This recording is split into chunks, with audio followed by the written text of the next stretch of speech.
I was in the middle of a terrifying car accident, and the first person I thought to call was my husband. He declined the call and texted back, "I'm having dinner with my best friend, Sabrina. Can't come. You should call my dad." I replied, "All right then." What my father-in-law said when he showed up at my husband's table at the restaurant made the woman, his so-called best friend, drop her gaze while he rushed out to his car. "My name is Kennedy. I'm 33 years old, and I work at a major bank branch in Detroit, Michigan. Today is the 5th anniversary of my marriage to Grant. I wanted to give him a small surprise, a homemade dinner, with his favorite red wine and the Italian-style stew I spent 3 weeks learning to cook just right. I left the bank a little after 4 in the afternoon, still thinking about the Gruyere cheese that the Whole Foods near our house only occasionally carries. The drive wasn't far, but it was pouring rain in Detroit. As I turned into the intersection at Gratiot and Harper, a delivery truck ran the red light and slammed into the side of my car. The impact jolted my head against the window, and my shoulder was wrenched violently to the side. I was in too much pain to speak. In the haze of the moment, I still managed to grab my phone and text Grant. The message was simple. "Honey, I was in an accident. I'm being taken to Henry Ford Hospital. I need you." I wasn't expecting much, just the sound of his ringtone. But instead, I got a single reply. "I'm having dinner with Sabrina. Can't come. You should call my dad." I reread that line over and over again in the emergency room, where I lay alone with a dislocated shoulder, aching ribs, and a throbbing head, while the man I shared a bed with was out having dinner with his best friend. As always. Grant and Sabrina had been friends since college. For the past 3 years, they'd been working together at an insurance firm downtown Detroit, and ever since, their harmless friendship seemed to have more reasons to meet up any day of the week. I used to question it, but Grant always brushed it off. "She's divorced, emotionally unstable. I'm the only one she's got." I wanted to believe him, because I was his wife, not his investigator. But ever since Sabrina came into the picture, our Saturday afternoons vanished. "Holidays, if I didn't plan ahead," Grant would say. "I already promised to have lunch with her, you know that." A few months ago, at a company party, I saw Sabrina standing very close to Grant at the bar. Her hand rested lightly on his back, the kind of gesture a woman makes only when she believes she has the right to. I saw it, and Grant saw me see it, but he just shrugged, smiled, and whispered again, "She's just a friend." This morning, when I asked Grant if he'd be home early, I wanted him to be there on time for our anniversary dinner. He only said, "I have a meeting with Sabrina. She needs to talk about an insurance claim. I'll try to be home as soon as I can." I wanted to ask if he even remembered today was our anniversary, but no, I didn't ask. I just smiled, tied my hair up, and drove away from the house. In my mind, one question kept looping. When did this marriage become something only I was trying to keep alive? After the accident, when I realized Grant wasn't picking up the phone, I tried calling Mr. Harold, my father-in-law. I asked him to go immediately to the Amber Oak restaurant, the place where Grant and Sabrina had a regular table every Saturday evening. "I'm sure you'll find him there," I said, trying to keep my voice calm, even though my hands were shaking. When the rescue team cut open the car door to get me out, the pain burned through my chest like fire. I couldn't move my right arm. In the haze of painkillers, I only managed to whisper one thing to the nurse. "Don't call my husband. He's busy." Call my father-in-law. Mr. Harold knows what to do. After that, I remembered nothing. The smell of antiseptic in the ER, mixed with the soft hiss of the air conditioner, made me nauseous and dizzy. My right shoulder was dislocated, and the doctor had to perform a manual reduction. One hand to stabilize, the other to rotate. The pain was so sharp I had to bite my lip just to keep from screaming. The first tear didn't fall because of the physical pain, but because the young nurse standing next to me leaned in and whispered, "We've called your husband 3 times." But no one answered. I looked at her, nodded in thanks, and turned my face away. In my mind, the screech of metal on metal rang loud, then fell silent, just like Grant's silence now. He wasn't here. The man who once promised, "I'll come whenever you need me," was at a cozy dinner table somewhere else, with candles, red wine, and another woman. I asked myself, if the roles were reversed, if he were the one lying here, too hurt to lift a hand, what would I have done? I knew the answer. I would have dropped everything to be with him. But he left behind only absence and silence that stretched endlessly. Another nurse walked in and said they had reached my father-in-law, Mr. Harold, and that he was on his way to the hospital. Hearing that made my chest ache. I knew he would come. He'd always been the only one in Grant's family who treated me like a daughter. I didn't want him to see how cold his son had become, but maybe it was time he did. I lay there, exhausted, the white ceiling lights spinning above me, like they were turning in slow motion, and only one thought remained in my mind. When someone truly loves you, they don't make you text them a second time. It had been over 40 minutes since I was wheeled into the emergency room. The doctor had temporarily stabilized my right shoulder and given me painkillers, but there was another kind of pain no medication could ease. I lay still, the white light above my head so harsh it forced me to turn away. On the stainless steel table beside the bed, my phone sat silent, its screen black, not a single new message from Grant. I unlocked it, and for the third time, reread his last message. "I'm having dinner with Sabrina. She's not doing well. You should call my dad calm. Simple, emotionless. As if the woman in the hospital was just a distant colleague, not the wife who had shared 5 years of marriage with him, who cooked his meals, who stood by him through the job loss back in 2020. I stared at the word Sabrina, as if that name alone held an entire world. A world I didn't belong to. A college friend, a co-worker at the insurance company, a woman not doing well, who somehow always mattered more than me. On holidays, weekends, even when I almost died. I set the phone down slowly, as if afraid to shatter whatever fragile piece of me was still left. I didn't cry. I just felt a piercing clarity that I had just been replaced, in a way so logical it was cruel. And what hurt most wasn't discovering it now. It was realizing I'd known it all along, yet kept convincing myself my husband would never cross the line. I looked up at the ceiling, where the light flickered faintly across pale shadows. In marriage, not everyone cheats with their body. Some cheat by giving their compassion to someone else, and then leave you to carry the emotional burden for both of you. I turned my head slightly, and for the first time that night, I stopped waiting for Grant. Instead, I thought of someone else, someone I still believed had decency left in him, Mr. Harold. The emergency room door opened softly, breaking through the noise in my head. I turned to see Mr. Harold, my father-in-law, step in, coat still damp from the rain. His gray hair was slightly tousled, his shoes streaked with mud, but his eyes were clear, filled with worry. "How are you, dear?" he asked, his voice hoarse but steady. I nodded faintly, forcing a weak smile. Dislocated shoulder, a few cracked ribs, but nothing life-threatening. He came closer and placed his hand gently on my arm. A small gesture, but enough. I didn't know whether to feel sad or grateful. The first person I wanted to see after the accident was my father-in-law, and the man who once promised, "I'll always be there for you," was still at dinner. I didn't need to ask whether he'd seen Grant yet. I knew, if he had, he wouldn't be standing there so quietly.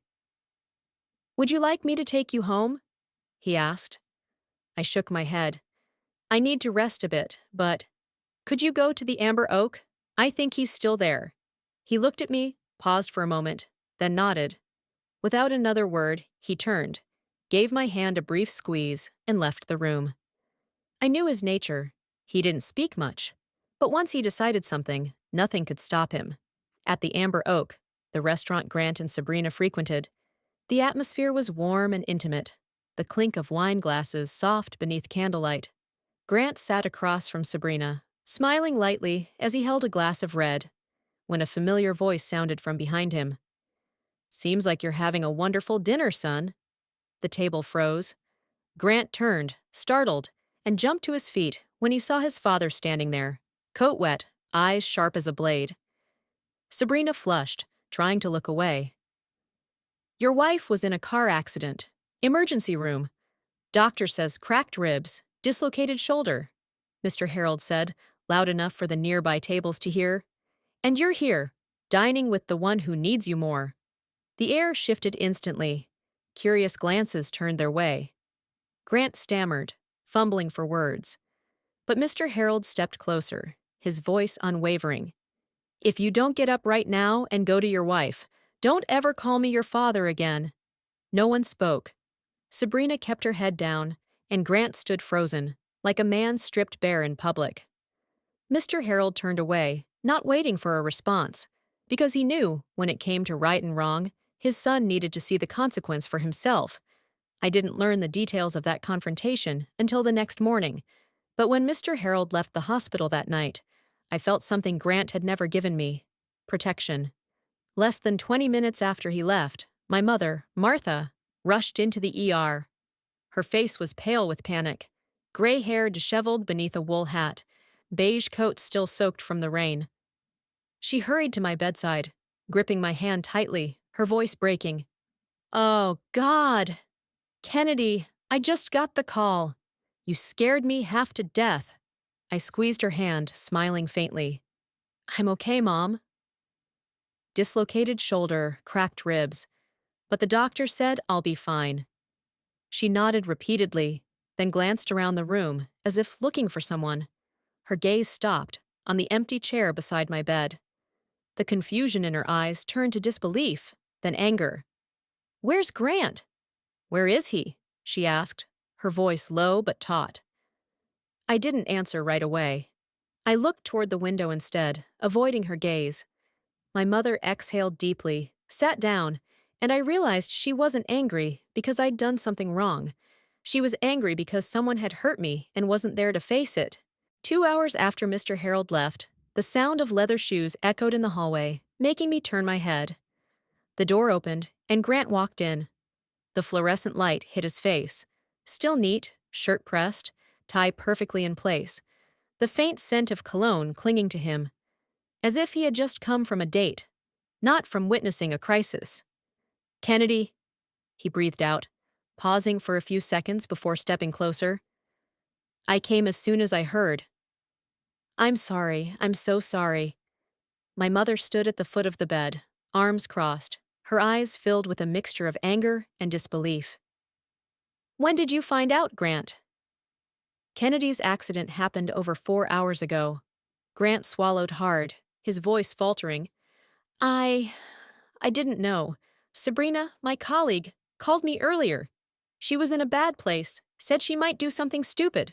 I didn't dare leave right away. I was afraid if I did, something terrible might happen to the baby she's carrying." My mother frowned. "And your wife?" "She's here, alone, calling you over and over." Grant lowered his head, silent. I sat there, listening, as if watching a stranger recite a carefully rehearsed role. He spoke about responsibility, about being afraid someone might hurt themselves, about post-divorce depression. All of it sounded noble, compassionate, if it wasn't being used to justify abandoning his wife in the ER. I didn't interrupt. I just looked at him, no longer with accusation, but with the calm, cold stillness of water. I realized the cruelest thing isn't betrayal. It's when someone uses morality to legitimize their neglect. Grant sat on the chair beside the bed, took my hand. "I'm sorry, I was wrong. I'll make it up to you." I didn't pull away, nor did I return the gesture. I simply said softly, in a tone so calm it startled even me, "You don't need to apologize.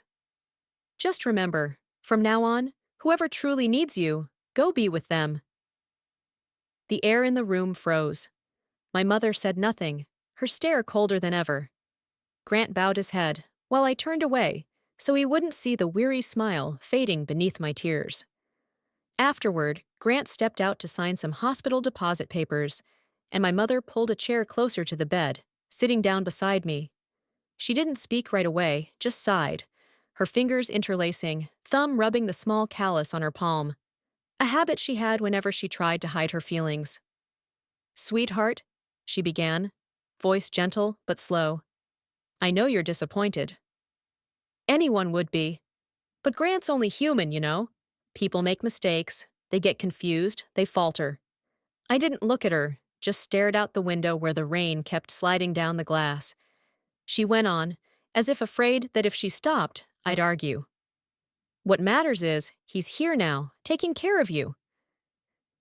Men don't always know how to show it, but they have their own kind of goodness. Don't make this harder than it has to be." Forgiveness? Sometimes it's the way to keep what's still worth keeping. I turned to her, the white light casting shadows across her face, the face of a woman who had endured over 30 years of marriage to my silent father. Maybe that's why she believed endurance was a kind of love. But I knew, some wounds don't hurt when you touch them. They hurt when you pretend they don't exist. "I understand, Mom," I said, my voice low, steady, so calm it didn't even sound like mine. "I'll give him more time." She held my hand, visibly relieved. "That's my girl." Grant walked back in just then, holding a bag of medication, face arranged into remorse. He asked the nurse basic questions about my care, then turned to me. "I'll take a few days off, stay with you until you're better." I simply nodded, saying nothing. I had already heard everything that needed to be said. Inside me, something had shifted. I no longer waited for apologies, nor believed in promises. I just felt a fracture, thin, long, silent, spreading between us. And I knew, even though I nodded, this forgiveness wasn't the start of healing. It was the beginning of the end. 3 days later, I was discharged from the hospital. Grant did everything a thoughtful husband was supposed to do. He picked me up, fluffed my pillows, cooked porridge using a recipe he found online, even brought a bouquet of white tulips, my favorite flower. But in all of those gestures, something felt off.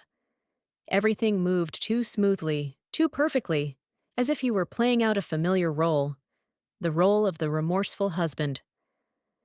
That evening, as I sat on the sofa with my right shoulder still bandaged, Grant brought over a cup of tea, set it on the table, and sat across from me. "I know you're hurting, Kennedy," he said softly and evenly. "I was wrong. I put too much faith in my friendship with Sabrina and forgot how it might affect you. From now on, I'll limit my contact with her. Strictly work, no more one-on-one meetings." I looked at him, my eyes no longer filled with questions, just a terrifying calm. Limit contact. A phrase so vague and polite, it sounded more like negotiation than a true break. He said those words with such practiced ease, I realized this wasn't the first time he'd justified himself. I smiled faintly. "I'm not asking you to do anything, Grant. I just hope you can be honest. At least once." He paused, then lowered his head, taking my hand. "I am being honest, Kennedy. I don't want to lose you." I let my hand rest in his, but something inside me had already drifted away. It wasn't anger, or even disappointment. It was emptiness. The feeling of hearing a once-beloved song, one you knew by heart, suddenly feel off-key, because the voice singing it no longer belongs to who it once was. I nodded, light as air. "All right, Grant. I believe you." That sentence made him exhale, thinking it was all behind us. But in my eyes, if he had looked carefully, he would have seen the peace didn't come from forgiveness. It came from having no expectations left. That night, when he turned off the light and lay down beside me, his cologne, the strong scent I used to find familiar, suddenly felt foreign. I turned to face the wall, closed my eyes. In my head, one sentence echoed without end. When someone has to promise they'll change, it means they already chose not to. 3 weeks had passed since I was discharged. Everything seemed to be returning to normal. Grant woke up early every morning, made coffee, added exactly half a spoon of sugar the way I liked. He took me to physical therapy, waited in the hallway with a magazine in hand, and drove me home in the familiar SUV. In the evenings, he cooked pasta, played soft jazz, and asked if my shoulder was feeling better. Sometimes I watched him set the table, roll up his sleeves, and I'd tell myself, forgiving someone is also giving yourself a chance. I had begun to trust again, at least on the surface.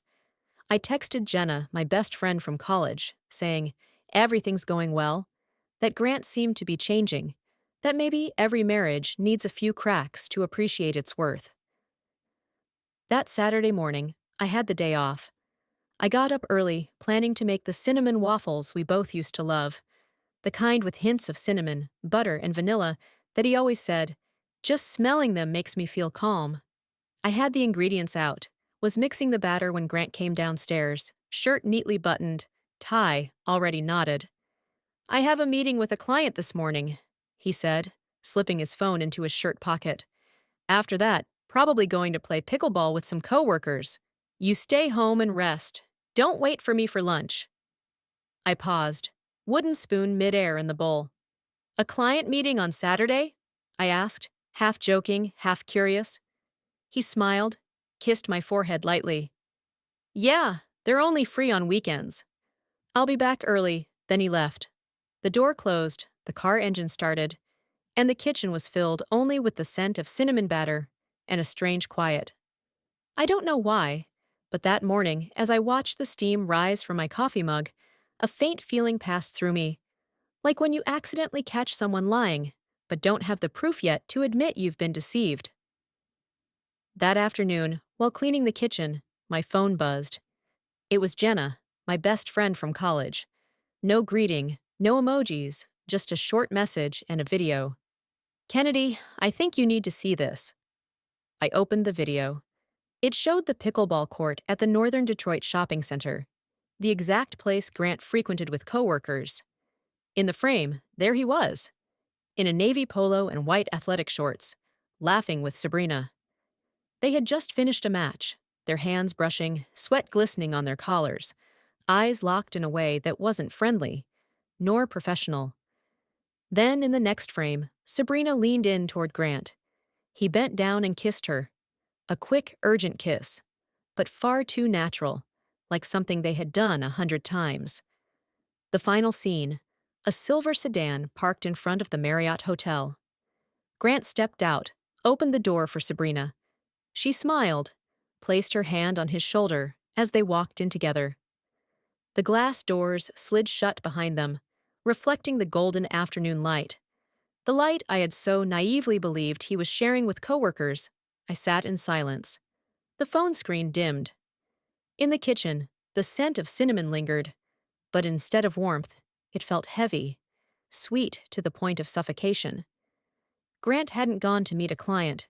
He'd gone to see the woman he had promised to limit contact with. I didn't cry. I only felt one thing. Everything he said, every act of care, every morning coffee, was decoration on a perfectly staged lie. And that morning, as I stirred waffle batter, I had unknowingly mixed truth and the last of my trust into the same bowl. I replayed the video Jenna sent, this time slower, more carefully. Sunlight glinted off Sabrina's tan skin, her tight gray athletic crop top revealing a slim, toned waist. Her blonde hair was tied up high, her face glowing, smile so bright you could see the dimple on her left cheek. I watched for a long time, trying to spot any signs of someone in crisis, or pregnant, like Grant had claimed that night at the hospital. There were none. No trace of pain, no gestures of someone seeking salvation. Sabrina wasn't pregnant, she was just happy. I sat motionless, my heartbeat slowing.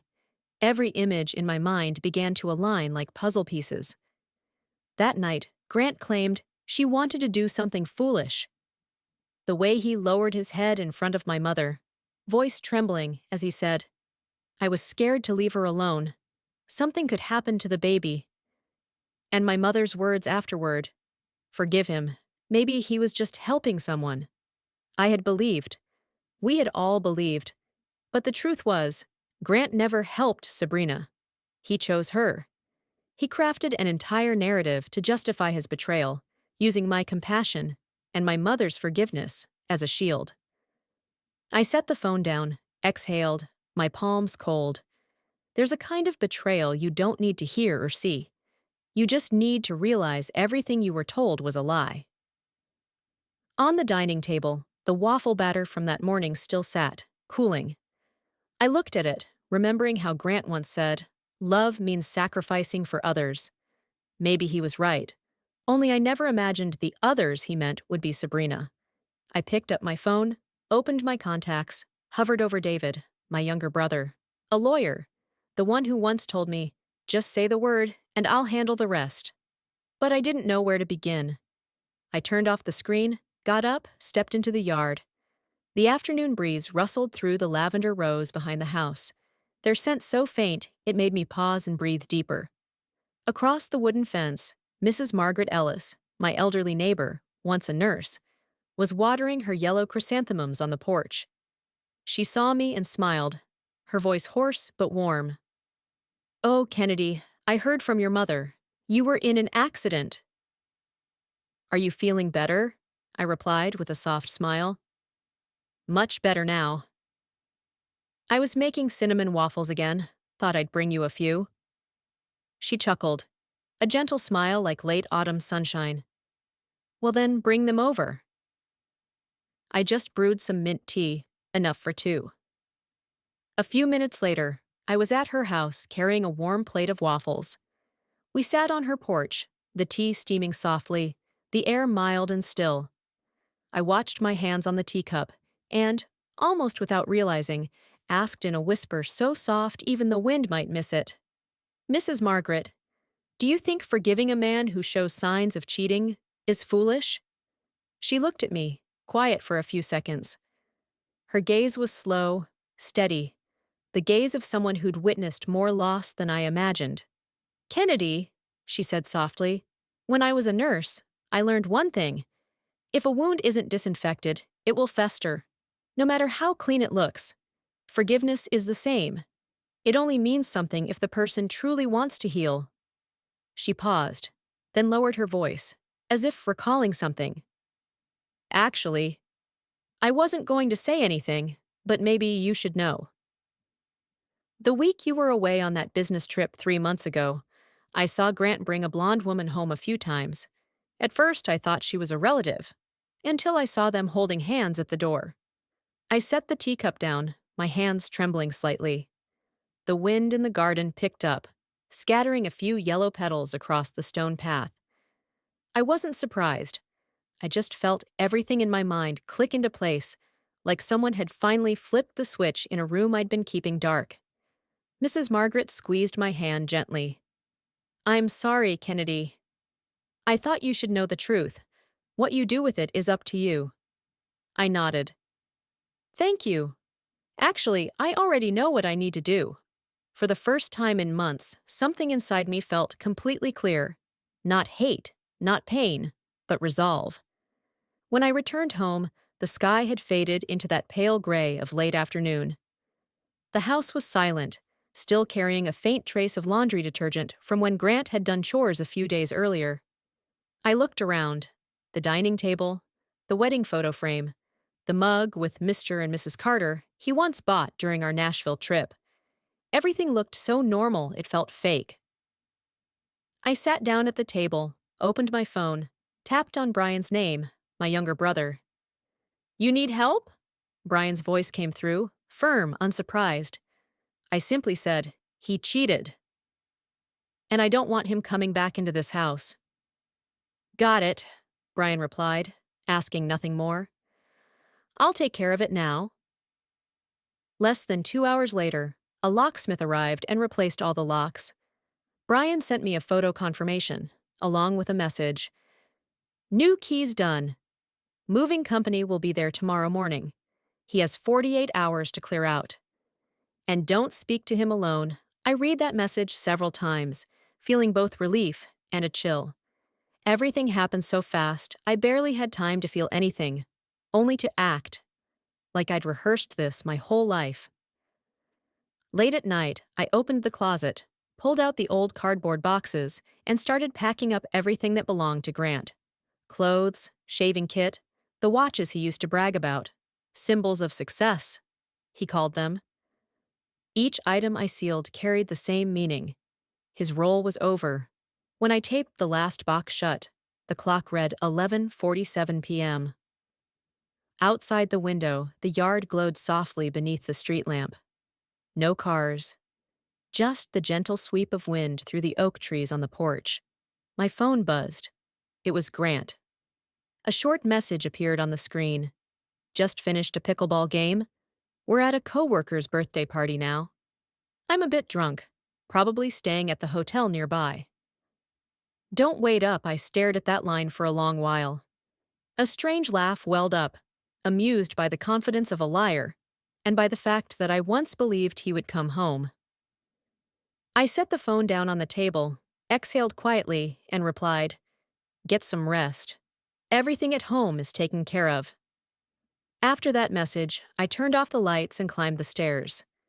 For the first time in years, I went to bed alone, and the quiet no longer felt frightening. It was the sound of someone finally reclaiming herself.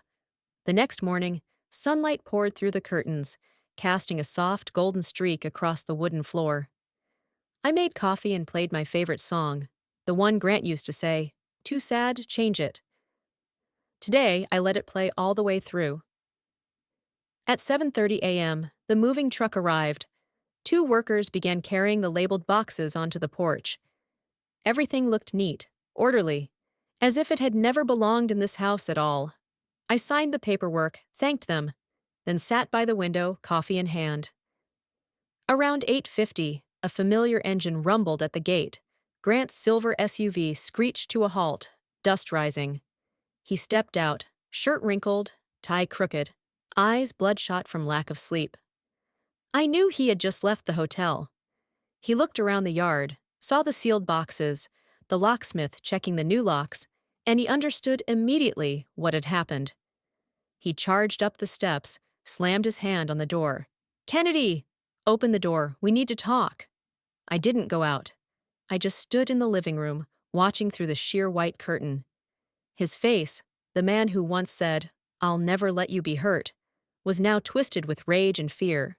He called again and again, his voice lowering, shaking. "What are you doing?" "This is a misunderstanding. I just dropped her off after the game." "You have to believe me, Kennedy." I didn't answer. I just watched and realized something simple. This wasn't the man I once loved. One of the movers stepped outside and handed him Brian's letter. Notice of property transfer and requirement to vacate premises within 48 hours. Grant read a few lines, then let out a bitter laugh. "She really did it," he muttered. He turned away, hollow-eyed, looking up at the house once more. I knew in that moment he was trying to claw back the control he'd lost, but it was too late. He walked back to the car, opened the door, then stopped and looked up, toward the second-story window where I stood. Our eyes met. Just for a second. Then I closed the curtain. The engine started. He drove away. In the stillness that followed, I sipped my coffee, bitter, but the kind of bitterness that tasted like freedom. 3 months later, one cold and damp morning, I arrived at the Wayne County Courthouse an hour early. The stone steps still glistened with dew. I sat in my car, watching people come and go, feeling an odd calm. Grant arrived 15 minutes late, neatly dressed, but gaunt, avoiding eye contact. We spoke exactly 2 words. "Hello?" and "Let's finish this." The hearing was brief, with little to dispute. The house was confirmed as my separate property since I had purchased and paid for it entirely before the marriage. We had no children, no significant joint assets. Brian, my brother and attorney, wrapped everything up in 17 minutes. When the judge struck the gavel, the sound rang out like the final punctuation of a long, exhausting chapter. Grant signed, then looked up, his eyes hollow, regretful. I said nothing. There was nothing left to say. I simply stood, thanked the judge, gathered my papers, and walked out. Outside, light snow had begun to fall. I inhaled deeply, feeling the cold settle in my chest, so clean. It made my heart feel light. I knew from that moment on, my life finally belonged to me. 1 year after the divorce trial, the house was still mine, but now it carried a completely different soul. No longer a home for two, it had become the home of a woman who had chosen to stand on her own.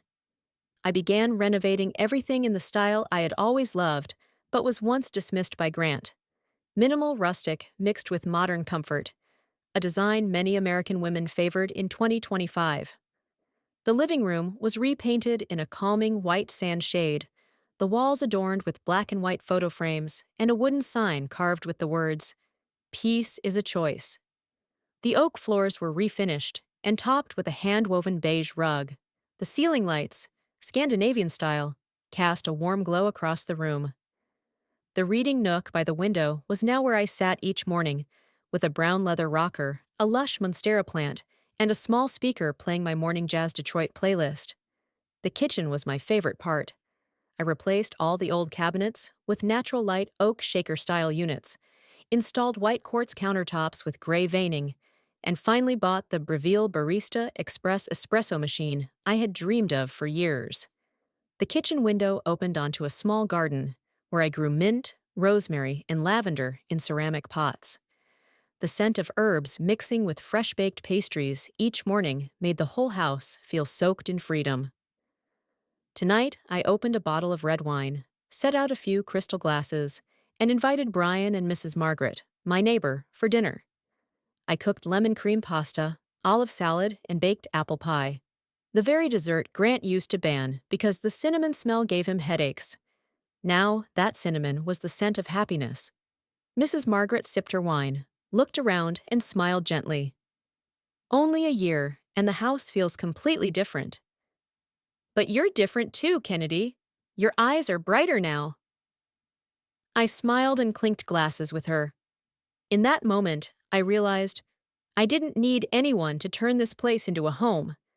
I just had to choose myself again, and the rest, naturally, would find peace. That night, after the guests had left, I turned off most of the lights, leaving only the amber glow of a small table lamp. I stood in the new kitchen, listening to the rhythmic hum of the espresso machine, and whispered a sentence meant only for me. This is what home really feels like. I first heard about it from Brian, on a June afternoon, when he came over to help me replace the water filter under the sink. He hesitated, then said, "Kennedy, have you heard about Grant?" I shook my head. Brian looked out toward the garden and spoke slowly. "He's under internal investigation at the company. Ethics violations, related to his relationship with Sabrina, and some discrepancies in the claims audit reports." I stood there, silent. Not because I was shocked, but because there was nothing left to feel. Brian sighed, set the wrench down. He lost his job. Sabrina left town after that. Some say she got engaged to a doctor in Houston. A few days later, my phone buzzed late in the evening. It wasn't Grant's old number, but an unfamiliar one. The message was short. "Are you doing okay?" I'm sorry for everything. Can I see you for a moment?" Just to say one honest thing, I didn't reply. I didn't need to. I had blocked all his numbers, accounts, and emails months ago. He might find new ways to send a message, but no way back. That night, I sat in my office, the soft golden light from the lamp glowing through the curtains. My laptop open on a half-finished video titled "Redesign Your Life After Divorce," a topic I was preparing to share at the Single Women's Workshop at the local library. On my desk lay a small notebook. I flipped to the last page and wrote one more line. "Forgiveness doesn't need an audience. You just need to know you've moved on." Grant lost his job, lost Sabrina, lost his place in my life, but none of it was my tragedy anymore. That was his choice, and the consequences were his. One early autumn afternoon, I was driving home from a post-divorce women's group meeting at the Grand Rapids Library. The road home passed by a familiar intersection where, more than a year ago, I had once sat in my car, frozen, heart pounding, realizing that my husband had chosen another woman. The intersection hadn't changed. It still had the same faded traffic light, a slightly tilted stop sign from the wind, and the line of oak trees starting to shed their leaves, carpeting the road in soft golden brown. But one thing had changed. Me. I stopped at the red light. No cars ahead, no one behind me urging me forward. In that brief moment, I no longer felt the tightness in my chest like I used to. No more muffled sobs behind the wheel. Just a soft breath, like a gentle goodbye to the woman I used to be, the one who lived for the approval of a man who had long forgotten her heart. I looked into the rearview mirror and saw myself, my hair now cut short, my eyes no longer dull with fatigue. I gently turned on the radio. A piano instrumental began to play, and when the light turned green, I pressed the gas, turned left, into a new curve, not just on the road, but in the course of my life. Saturday afternoon, sunlight poured through the white linen curtains, falling softly onto the freshly varnished oak floor I had refinished just last week. In my small kitchen, now remodeled in Japandi style, simple, warm, yet elegant, a white porcelain teapot let out gentle wisps of steam over chamomile tea. I sat on an olive velvet chair by the window, opened a book I had left unfinished last year. No phone buzzing, no one expecting dinner, no passive-aggressive remarks about how I lacked empathy. Just me, in a space that was mine alone. I looked around this house, once an invisible prison, now a haven built by my own hands. The abstract earth tone painting above the fireplace, the handmade pendant light I ordered from a pottery studio in North Carolina, the soft linen pillows on the bench, all reflected a version of me that was quiet, whole, and no longer seeking anyone's permission to exist. I no longer waited for apology messages, no longer needed to explain why I was tired, or why I needed quiet. I no longer felt lonely when I was alone. I no longer questioned myself every time someone dismissed my feelings and told me I was too sensitive. It took me years to understand. Leaving a marriage isn't failure. It is an act of courage, especially when you still love the person, but choose yourself instead. I took a deep breath. In that moment, I knew I had escaped, not just from a man, but from the trap of goodness being taken for granted. I had walked through it all, and finally, I chose to stay. With myself. Leave a comment if you've ever walked through hard days no one else knew about. Hit like if you believe women, at any age, deserve to be heard, to be free, and to be loved the right way. And if you think this story might help someone understand that being alone isn't scary, what's scary is losing yourself to please someone else, then please share this video with them. Thank you for staying until the very end. I'm still here, along with thousands of other women, and we were never as alone as we thought.